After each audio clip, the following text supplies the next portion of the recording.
Баршаңызға сәлем. В этом видео я хочу рассказать вам о 4 основных окончаний в казахском языке. Первое – это личные окончания местоимений. Второе – это притяжательные окончания. Третье – это множественное число, то есть окончание множественного числа. И самое последнее – это падежное окончание. И в этом видео я хочу вам рассказать вкратце функцию каждого окончания. Жиктык жалгау – это личное окончание. Как правило, личные окончания жиктык жалгау всегда идут в конце предложения. И у каждого местоимения есть свои личные окончания. Если взять местоимение в единственном числе, это мен, я, сен, ты, сіз, вы, ол, она или оно, у каждого из них есть свои личные окончания. То есть, если предложение начинается на эти местоимения, в зависимости от этих местоимений у нас будут меняться окончания в конце предложения. Мен Динарамын, мен 25 жастамын, мен Алматыда турамын. Вот эти вот в конце окончаний есть личное окончание. Но если в начале предложения мы поменяем местоимение на сен или на сіз, то и в конце предложения у нас поменяются вот эти личные окончания. Какое у нас местоимение, такое и личное окончание. Местоимение мын есть 3 личных окончаний. Это мын, мын, бын, бін, пын, пін. Вот 3. У местоимения сен только один вариант. Это с и сын. У местоимения сіз только один вариант. Сыз и сіз. У местоимения ол нет личных окончаний, но есть, добавляются личные окончания в третьем лице, когда у нас идет глагол. Итак, функция личных окончаний – это сопровождать последнее слово в предложении. Они меняются в зависимости от местоимения. Смотрим на местоимение. Если у нас мен, то в конце мын-мын, бын-бын, пын-пын. Если у нас местоимение сен, то в конце сын-сын. Если у нас местоимение сіз, то в конце сыз-сіз. А если у нас местоимение ол, то у нас нет личных окончаний. Но если у нас будет глагол, то глаголом мы будем добавлять личное окончание. Идем дальше. У нас второе – это тәуелдік жалгау. Тәуелдік жалгау – это притяжательные окончания. Притяжательные местоимения – это менің, то есть мой, моя, мое, мои и так далее. Сенің, твой, твоя, твое. Сіздің, ваше, и оның, его или ее. Так как в казахском языке отсутствует категория рода, ол, оның может быть и его, и ее, и он, и она. То есть здесь он и она, а здесь его или ее. В русском языке также, если мы хотим показать, что что-то принадлежит кому-то, мы говорим местоимение, притяжательное местоимение, и рядышком ставим то слово, которое принадлежит. Например, моя сумка, твоя сумка, ваша сумка, его или ее сумка. Слово «сумка» не меняется, мы не добавляем никаких окончаний, меняется у нас только местоимение. Это в русском языке. А в казахском языке меняются у нас и вот эти местоимения, и в зависимости от местоимений меняются притяжательные окончания. То есть моя сумка по-казахски будет менің сөмкем, твоя сумка сенің сөмкең, ваша сумка сіздің сөмкеңіз, его или ее сумка оның сөмкесі. Но если вы скажете менің сөмке, сенің сөмке, сіздің сөмке, оның сөмке, то это будет неправильно. То есть вы делаете дословный перевод с русского языка. То есть если вы начинаете предложение на менің, обязательно в вашем предложении будет то слово, которое принадлежит вам. Это может быть мой ребенок, моя семья, моя страна, мой телефон и так далее. То есть менің елім, менің балам, менің телефоном и так далее. У местоимения менің есть 3 притяжательных окончания. Это это это м. У местоимения сенің также 3 притяжательных окончания ың с хвостиком, ң с хвостиком и ң с хвостиком. У кого проблема с хвостиками, здесь очень внимательно. Во втором лице вот здесь хвостики, также и здесь хвостики. Во втором лице у нас всегда вставляются хвостики. То есть у местоимения сыздың 4 притяжательных окончания. Это ыңыз, эңіз, ңыз и ңыз. Так вот. Вот так. И здесь оның.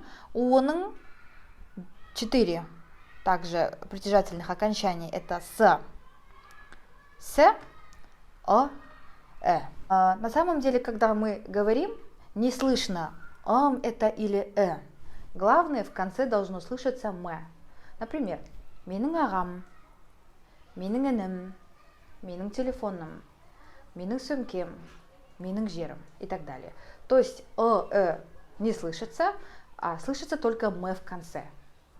Но когда вы будете писать, вам нужно быть очень осторожно.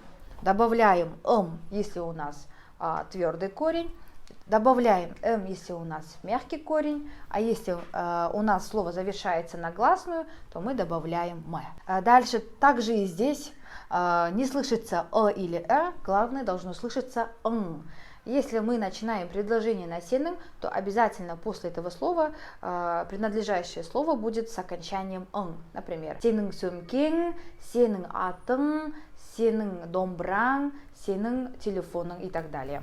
Дальше сіздің. У сіздің 4 притяжательных окончания. Здесь также не слышно ыңыз или эңіз. Да? Это важно в письменной речи, а в разговорной речи главное должно слышаться ңыз. Сіздің атыңыз, сіздің балаңыз, сіздің досыңыз, сіздің телефоныңыз и так далее. Но ыңыз и ңыз добавляем к твердым корням, а эңіз и ңыз добавляем к мягким корням. Дальше оның. У оның также 4 притяжательных окончания. Это и с. А здесь очень важно не перепутать эти притяжательные окончания. Например, если наше слово завершается на гласную, то мы добавляем либо с, либо с. Например, оның баласы, оның ағасы, әкесі.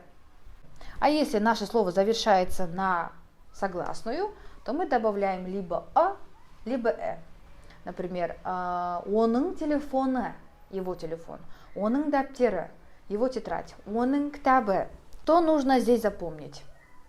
Если вы начинаете предложение на эти местоимения, то обязательно к принадлежащему слову вы должны добавлять соответствующие окончания. Без этого никак, без этого вы образуете притяжательную форму неправильно.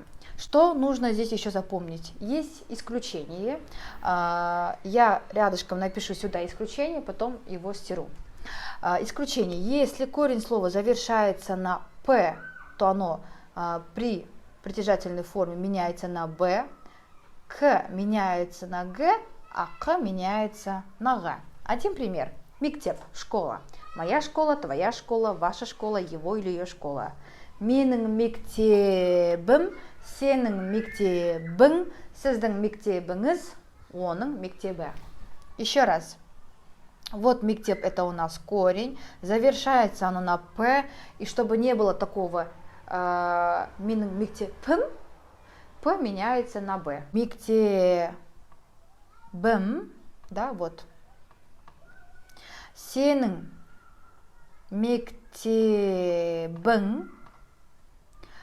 сіздің мектебіңіз и оның мектебі. Оның мектебі, вот у нас.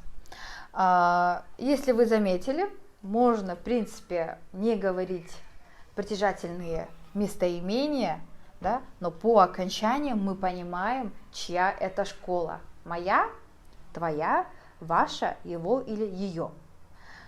Потому что нас не обмануть, вот наши окончания, не видя вот эти вот местоимения, мы можем сразу понять, чья это школа. Также с именем. Атыңкым, как тебя зовут? Мы не произносим слово ты, как твое имя, да? Сенің мы не говорим, Но по окончании мы понимаем, что человек спрашивает, как твое имя, или же атыңыз кім, как ваше имя. Так, дальше у нас көптік жалғау, множественное число. Это лар, лер, дар, дер и тар, тер. Здесь ничего сложного нет. Добавляем к существительным лар, лер, дар, дер, тар, тер, в зависимости на какой звук будет завершаться наше слово. После числительных мы к существительным не добавляем множественное число. То есть говорить екі балалар будет неправильно. Екі бала, үш дәптер, төрт адам и так далее. То есть если у нас в предложении стоит числительное, то к существительному мы не добавляем множественное число. А дальше у нас идет септік. В казахском языке есть 7 падежей, а в русском языке их 6. Самый первый это именительный, атау, септік. Ну, это просто корень слова без каких-либо окончаний. Дальше у нас идет лик. Это родительный падеж. Лик, септік, суффиксы ның, ның, дың, дың, тың, тың. Очень похоже на тәуелдік жалғау, показывает, кому принадлежит тот или иной предмет, кому оно относится. Например, Динараның методикасы. Вот это вот ның и есть элексептік, родительный падеж. Методика Динары. Алияның пәтері, квартира Алии. Айзаттың кітабы, книга Айзат. То есть кто кому принадлежит. Это функция элексептік. Дальше у нас идет барсептік.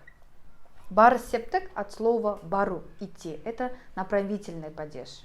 Куда мы направляемся, куда мы движемся, к этому же слову будем добавлять суффиксы га, ге, ха, ке, а, е и на, не.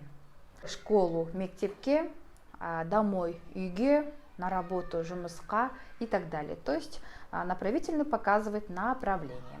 Дальше у нас идет жатсептік. Жатыс от слова жатыр, лежит, а значит где-то находится. Это местный падеж. Например, мектепте, далада, үйде, қалада, алматыда и так далее. То есть окончание да, де, та, те. И многие ученики путают окончание барсептік с жатсептік, потому что они соответствуют предлогам русского языка в и на. В школу и в школе, на работе и на работу. В русском языке это в и на, в казахском языке одно направление гаге хаке, а второе местный падеж да, де, та, те. Дальше у нас идет шығыс-септік. Это исходный падеж, соответствует предлогам русского языка с, из, от, у и так далее. То есть откуда идет информация, откуда идет человек. Вопрос будет откуда. Суффиксы будут дан, ден, тан, тен и нан, нен. Например, откуда? Алматыдан. Откуда? Казахстаннан. Откуда? Үйден. Откуда?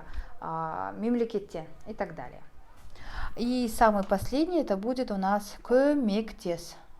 Ой, не самый последний. Көмектесептік это вспомогательное. Также соответствует предлогам русского языка с, например, с кем, с чем, с Динарой, Динарамен, с мамой, анамен, с ребенком, баламен, на чем, таксимен и так далее. И последний это табысептік. Табысептік соответствует винительному падежу русского языка, то есть кого и что, кого увидели, кого встретили, кого проводили и так далее. Например, увидели Динару, Динараны көрдік, актерді көрдік, қонақтарды шақырдық. Окончание д, т, т и н, н. Коротко говоря, в казахском языке есть 4 вида окончаний. Первый это было жіктік, второй это было тәуелдік, третье көптік и четвертое септік. Функция жіктік жалғау завершать предложение. Это маленькие окончания, которые добавляются к существительным, к прилагательным, к числительным, глаголам, в зависимости от местоимения. Второй это тәуелдік, показывает, кому принадлежит тот или иной предмет.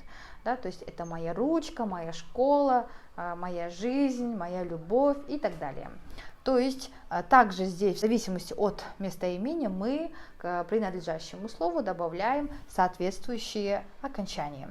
Дальше у нас идет көптік жалғау. Здесь совсем легко. Просто нам нужно запомнить, что если в предложении есть числительное, то мы после него к существительному не добавляем множественное число. И самое последнее септік жалғау — это падежное окончание. Функция падежных окончаний — связывать слова друг с другом в предложении. А если это направление, то гаги-хаги, местоположение даде-тате, если это с кем-то, мин-бен-пен, если откуда, дан-ден-тан-тен, если это кого-то, нын-нын-дын-дын, если это объект, даде-та-та-нына.